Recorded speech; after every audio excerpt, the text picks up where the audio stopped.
Hello friends, once again welcome study with Dilip Soni channel पर आपका एक बार फिर बहुत बहुत स्वागत है।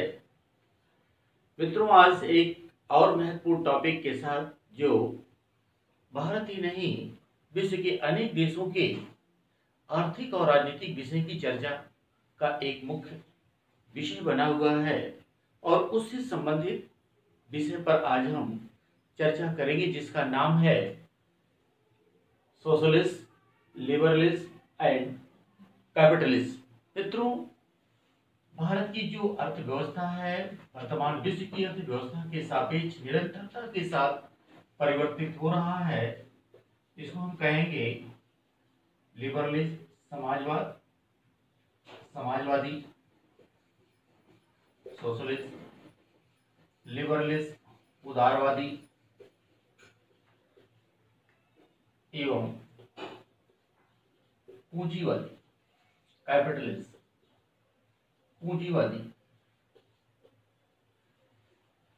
वास्तव में वर्तमान विश्व आज निरंतरता के साथ अपने आर्थिक क्रियाओं में परिवर्तन की ओर बढ़ रहा है। जैसे भारत में कृषि कानून को लेकर जिस तरीके से विशेषकर पंजाब और हरियाणा में उसका रिएक्शन देखने को मिला, आज उस पर एक महत्वपूर्ण चर्चा करना बहुत आवश्यक है और कहीं ना कहीं वो हमारी आर्थिक नीतियों से जुड़ा हुआ है।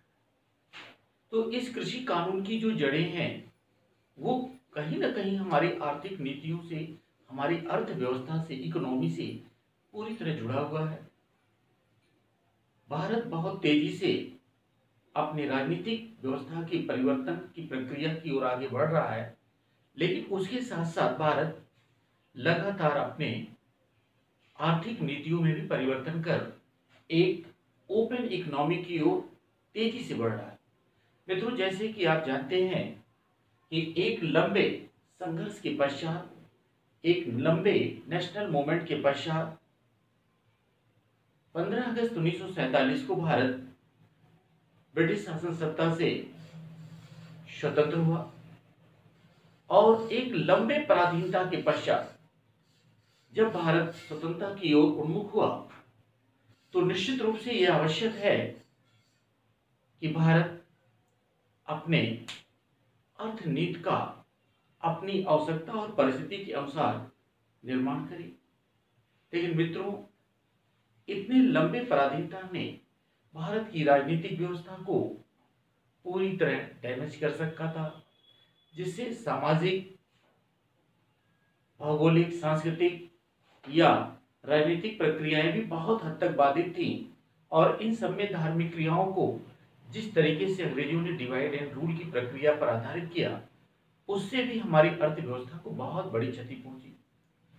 तो मित्रों, यहाँ आज हम इसको राजनीतिक और आर्थिक संदर्भ से अध्ययन करने का प्रयास करेंगे और वर्तमान कृषि कानून की जो प्रक्रिया है, जो एक सुधारवादी अर्थनीति के रूप में जिसे शासन या सरकार के द्वारा प्रस्तुत किया गया है, उसके विरोध का आधार क्या है, इस पर भी हम लोग चर्चा करेंगे और ये देखेंगे क्या वर्तमान भारत के लिए जो ये चुनौतियां हैं वो किस हद तक उपयोगी हैं, कहाँ तक वो सार्थक हैं, क्या चुनौतियां हैं, उन चुनौतियों को हम कैसे निपटेंगे, इन सारे मुद्दों पर हम चर्चा करेंगे।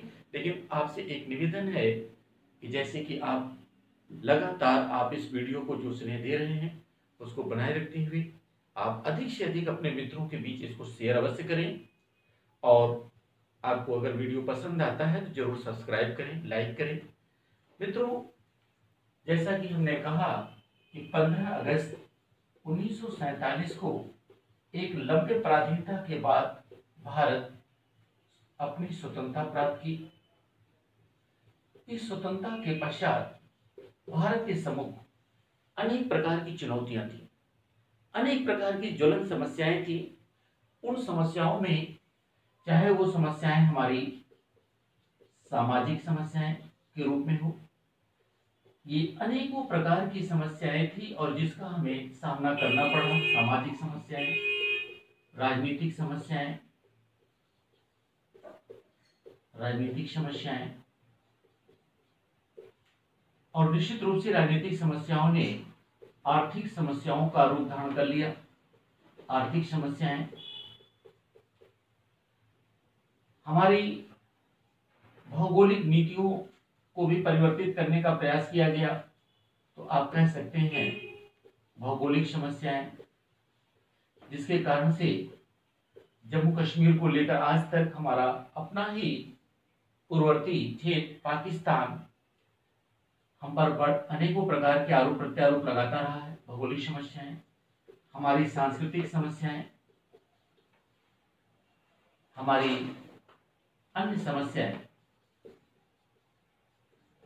तो निश्चित रूप से इन समस्याओं के कारण हमने अपने देश की व्यवस्था को सुचारू रूप से संचालित करने के लिए भारत के लोगों को एक ऐसी राज्य व्यवस्था के रूप में लाने का प्रयास किया जो जनता के सर्वोत्तम हितों या कल्याण पर आधारित हो। इसीलिए भारत ने जिस संविधान या शासन की प्रक्रिया को स्वीकार किया, निश्चित रूप से वह एक लोकतांत्रिक शासन प्रणाली की अवधारणा पर बल दिया। लेकिन मित्रों, ऐसा माना जाता है कि जिस देश की आर्थिक नीतियां जितनी अच्छी होती हैं, जिस देश की अर्थव्यवस्था जितनी सुदृढ़ होती है, निश्चित रूप से उस देश की राजनीतिक व्यवस्था उतना ही अच्छा होता है। जैसे आज American financial system is so much solid, so much manage.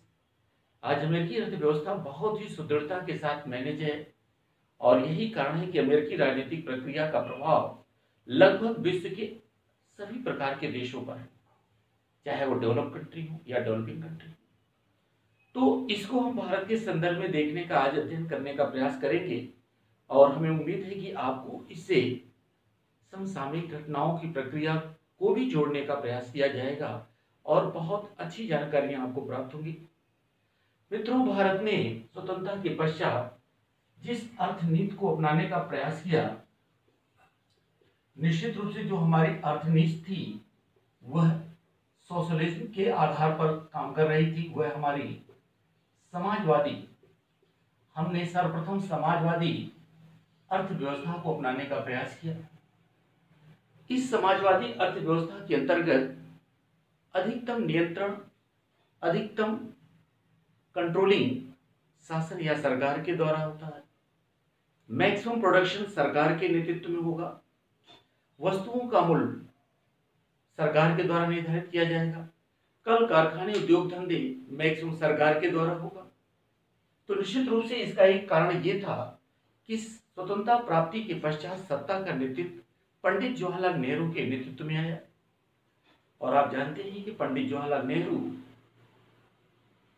पूर्व सोवियत संघ तथा अमेरिका के विकास की प्रक्रिया से अत्यंत प्रभावित थे, परंतु उनकी जो राजनीतिक व्यवस्था थी, उस राजनीतिक व्यवस्था में जो साम्राज्यवादी इंपीरियलिज्म की अवधारणा थी, कंसेप्ट ऑफ इंपीरियलिज्म, दोनों जो है, अमेरिका जहां लोकतांत्रिक साम्राज्यवाद की अवधारणा पर काम कर रहा था, अपने देश की सीमाओं का निरंतरता के साथ अन्य देशों में आर्थिक नीतियों के द्वारा उनको अपने ग्रुप में शामिल करने का प्रयास कर रहा था, अपनी नीतियां थोपने का प्रयास कर रहा था। वहीं पूर्व सोवियत संघ साम्यवादी अवधारणा के साथ साथ साम्राज्यवादी अवधारणा पर काम कर रहा था। तो मित्रों, भारत जो स्वयं एक बहुत बड़ा भुक्तभोगी देश था, एक लंबे पराधीनता से बड़े संघर्ष के बाद मुक्त हुआ था, किसी भी स्थिति में वह साम्राज्यवादी नीति को स्वीकार करने के लिए भारत तैयार नहीं था। अतः पंडित नेहरू ने सोवियत संघ के साम्यवाद की अवधारणा को समाजवाद में कन्वर्ट किया। यूएसएसआर के, आप कह सकते हैं यूएसएसआर के, पूर्व सोवियत संघ के जो साम्यवादी अवधारणा थी, इस साम्यवादी अवधारणा के स्थान पर उन्होंने इसको समाजवाद की अवधारणा के रूप में कन्वर्ट किया। और यूएसए, अमेरिका की लोकतांत्रिक साम्राज्यवाद की अवधारणा से आप कह सकते हैं वह लोकतंत्र की दुहाई दे रहा था, लेकिन ये दोनों शासन प्रणालियां साम्राज्यवाद की नीतियों पर काम कर रहे थे। साम्राज्यवाद ये आर्थिक साम्राज्यवाद के रूप में था। ये साम्राज्यवाद आर्थिक साम्राज्यवाद के था। द्वितीय विश्व युद्ध के बाद after second world war maximum country of the world, दुनिया के अधिकांश देशों ने पूंजीवादी अर्थव्यवस्था की नीतियों को मुक्त होने का प्रयास कर रहे थे। लेकिन उनकी कुछ आर्थिक समस्याएं भी थी, उनकी कुछ अपनी पर्सनल समस्याएं थी, जिसके कारण से वो न चाहते हुए भी उनके विचारधाराओं की ओर उन्मुख होने लगे। परंतु भारत ने सोवियत संघ के साम्यवादी विचारधारा को त्याग कर समाजवादी अवधारणा की ओर बढ़ा और अमेरिका के लोकतांत्रिक साम्यवादी साम्राज्यवादी अवधारणा के स्थान पर इस साम्राज्यवादी अवधारणा के स्थान पर लोकतंत्र को अपनाने का प्रयास किया। यानी स्वतंत्रता के बाद सत्ता का नेतृत्व एक लंबे समय से 1964 तक पंडित जवाहरलाल नेहरू के नेतृत्व में आया और पंडित नेहरू ने अपनी आर्थिक नीतियों में समाजवादी अवधारणा पर बल दिया और इसे लोकतांत्रिक अवधारणा के साथ जोड़कर कार्य करने का प्रयास किया। तो मित्रों, एक प्रकार से हमने अपनी अर्थनीतियों में जिस समाजवादी मूल्यों को अपनाने का प्रयास किया उसे जनता के लोक कल्याण के उद्देश्य के अंतर्गत शामिल किया। हमने अपनी विदेश नीतियों में भी नॉन अलायंस मूवमेंट गुट निरपेक्षता की नीति पर बल दिया। दुनिया के किसी भी गुट में शामिल सैनिक गुट में शामिल होना पसंद नहीं किया और जिसके कारण से भारत संघर्ष के बावजूद भी अपनी एक विचारधारा के रूप में आगे बढ़ा। कई प्रकार के संघर्ष रहे। अमेरिका जो भारत पर पाकिस्तान के माध्यम से कई प्रकार से अटैक करता था, जो आर्थिक नीतियों को थोपने का प्रयास करता था, परंतु भारत ने उसे कभी भी अपनाने का प्रयास नहीं किया।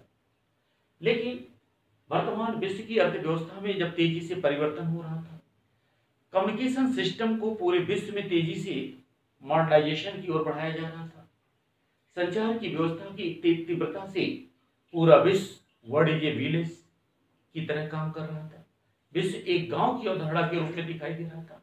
तो भारत इसे कैसे छूता रह सकता था। अतः जब 1991 में सत्ता का परिवर्तन हुआ, पीवी नरसिम्हा राव की सरकार बनी, तो उनके वित्त मंत्री देश के महान वैज्ञानिक अर्थशास्त्री, दुनिया के महान अर्थशास्त्री के रूप में जिन्हें जाना जाता है, डॉक्टर मनमोहन सिंह ने अपनी अर्थनीतियों में, इकोनॉमी में, अर्थव्यवस्था में, अपने इकोनॉमी में बहुत बड़ा परिवर्तन किया और उन्होंने समाजवादी अर्थव्यवस्था जो पूर्णतः शासन या सरकार के नियंत्रण में कार्य कर रही थी, जिसमें उत्पादन वितरण के साधनों पर शासन का नियंत्रण बना हुआ था, जिसमें वस्तुओं के मूल्य या उनके प्रक्रिया का निर्धारण शासन या सरकार के द्वारा किया जाता था, अब उसे एक नए रूप में लाने का प्रयास किया, उस पर नियंत्रण की प्रक्रिया को शिथिल करने का प्रयास किया और इसे निजी क्षेत्र का विकास समझा। तो मित्रों याद करिए कि हमने 1991-1992 में अपनी समाजवादी अर्थनीति को छोड़कर हमने उदारवादी अर्थव्यवस्था की ओर बढ़ा और आप जानते हैं डॉक्टर मनमोहन सिंह को भारत में उदारवादी अर्थव्यवस्था का जनक माना जाता है, फादर माना जाता है, क्योंकि उनके विशेष प्रयास से भारत में बड़ी मात्रा में विदेशी पूंजी का निवेश हुआ और ये बड़ी मात्रा में रोजगार के साधन पैदा हुए। तमाम सारी विदेशी कंपनियां भारत में अपना प्रोडक्ट लगाई, जैसे मारुति के साथ सुजुकी कंपनी ने मारुति सुजुकी का प्रोडक्शन किया, भारत के हीरो के साथ होंडा, जापान की होंडा कंपनी ने हीरो होंडा का प्रोडक्शन किया। तमाम सारी विदेशी कंपनियां भारतीय कंपनियों के साथ साझा व्यापार के द्वारा इस उदारवादी प्रक्रिया के अनुसार अपने तेजी से उपनिवेश करने का प्रयास किया और निश्चित रूप से भारत की समस्या की जटिलता यहीं से हल होना प्रारंभ हुई। मित्रों, मैं एक बात और कहना आवश्यक समझूंगा कि अगर 1991 के पहले हम देखें तो 1990 में खाड़ी युद्ध प्रारंभ हुआ था। 1990 में खाड़ी युद्ध के समय हमारी अर्थव्यवस्था बहुत ज्यादा डिस्टर्ब थी, जिसमें तत्कालीन प्रधानमंत्री चंद्रशेखर सिंह के शासनकाल में लगभग भारत ने 40 टन सोना इंग्लैंड के हाथ गिरवी रख दिया था। हमारी अर्थव्यवस्था बहुत कमजोर थी, बस गनीमत यही थी कि हमने फाइनेंशियल इमरजेंसी का अनाउंसमेंट नहीं किया था। लेकिन मित्रों, जब नरसिंह राव के शासनकाल में वित्त मंत्री मनमोहन सिंह की उदारवादी नीतियां आई, तो निश्चित रूप से इससे निजीकरण का तेजी से विकास हुआ। यानी जब किसी देश में जब उदारवादी नीतियों का विकास होता है तो शासकीय नियंत्रण शिथिलता आती है, कमी आती है, और इससे प्राइवेटाइजेशन या निजीकरण का तेजी से विकास होता है, और निजीकरण के विकास की प्रक्रिया से मार्केटाइजेशन का विकास होता है। यानी मार्केटाइजेशन यानी बाजारीकरण की प्रक्रिया का तेजी से क्या होता है, विकास होता है। और जैसे ही बाजारीकरण की प्रक्रिया का विकास होगा, निश्चित रूप से बाजार में अनेक सारे विकल्प मिलते हैं। इससे उपभोक्ता को, कंज्यूमर को अपने हितों की सुरक्षा तथा विकास करने का अवसर मिलता है। और ये निजीकरण की प्रक्रिया जब अपने चरम की ओर बढ़ती है तो निश्चित रूप से विश्व की अर्थव्यवस्था में जब स्वतंत्रता सर्वोच्च पर आती है, जब ये स्वतंत्रता सर्वोच्चता की ओर बढ़ती है, यानी जब निजी स्वतंत्रता सर्वोच्चता की ओर बढ़ती है आर्थिक क्षेत्र में, तो निश्चित रूप से ये पूंजीवादी अर्थव्यवस्था जैसे अमेरिका, जर्मनी, जापान जैसे देश, जहां पर बड़े से बड़ा प्रोडक्ट प्राइवेट सेक्टर में प्रोडक्ट होती है। अब प्रश्न थोड़ा सा मित्रों और आता है, एक चीज थोड़ा सा इसको फिर से आप देख लीजिए कि स्वतंत्रता के बाद भारत ने पंडित जवाहरलाल नेहरू के नेतृत्व में एक क्लोज इकोनॉमी के रूप में एक समाजवादी अर्थव्यवस्था को अपनाने का प्रयास किया, जो तत्कालीन परिस्थितियों की एक उपज थी। परंतु जैसे जैसे भारत की स्थिति परिस्थिति में परिवर्तन आया, तत्कालीन वित्त मंत्री डॉक्टर मनमोहन सिंह के प्रयास से भारत की अर्थनीतियों में सरकारी नियंत्रण में शिथिलता लाकर उसे उदारवादी अर्थनीति के रूप में परिवर्तित करने का प्रयास किया गया, जिससे बड़ी मात्रा में विदेशी पूंजी निवेश आए, तमाम सारे प्रोडक्ट भारत में हुए। और यह प्रक्रिया जब अपनी सर्वोच्चता की ओर बढ़ता है तो इसे पूंजीवादी अर्थव्यवस्था का निर्माण होता है, और पूंजीवादी अर्थव्यवस्था में बड़े से बड़ा क्षेत्र प्राइवेट सेक्टर की ओर होते हैं। अब मित्रों, थोड़ा सा जैसे मैंने कहा कि वर्तमान में भारत में बड़ी तेजी से प्राइवेटाइजेशन की प्रक्रिया की ओर हमारे प्रधानमंत्री नरेंद्र मोदी जी का प्रयास चल रहा है। तो वो वास्तव में कहीं ना कहीं आप कह सकते हैं मनमोहन सिंह की नीतियों को आगे बढ़ाने का प्रयास हो रहा है। जहां तक एग्रीकल्चर के लेकर बात, पंजाब और हरियाणा में किसानों का प्रबल विरोध हो रहा है।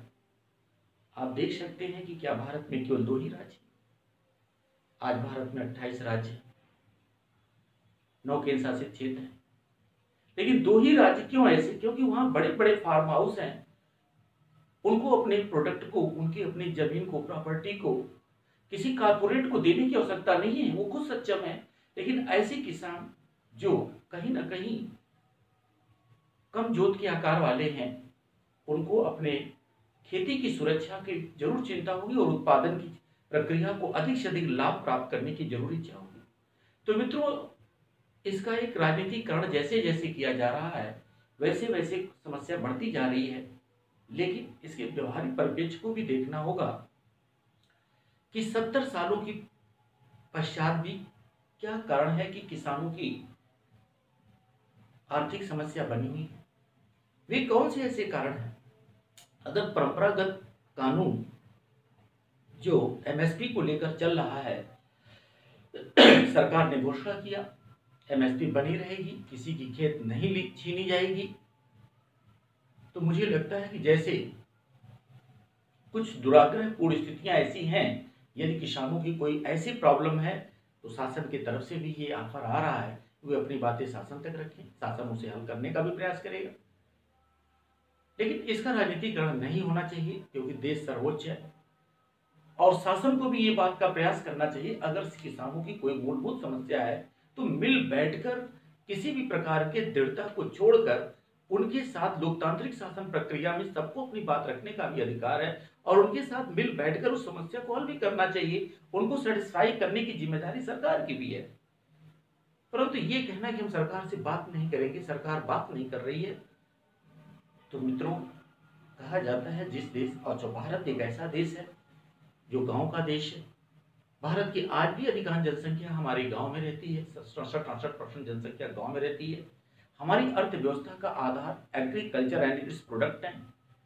तो मित्रों हम अपनी कृषि नीति को आधुनिकता के परिप्रेक्ष्य में लाएं, लेकिन ये भी ध्यान रखना होगा किसानों के हितों का कहीं से भी नुकसान नहीं होना चाहिए।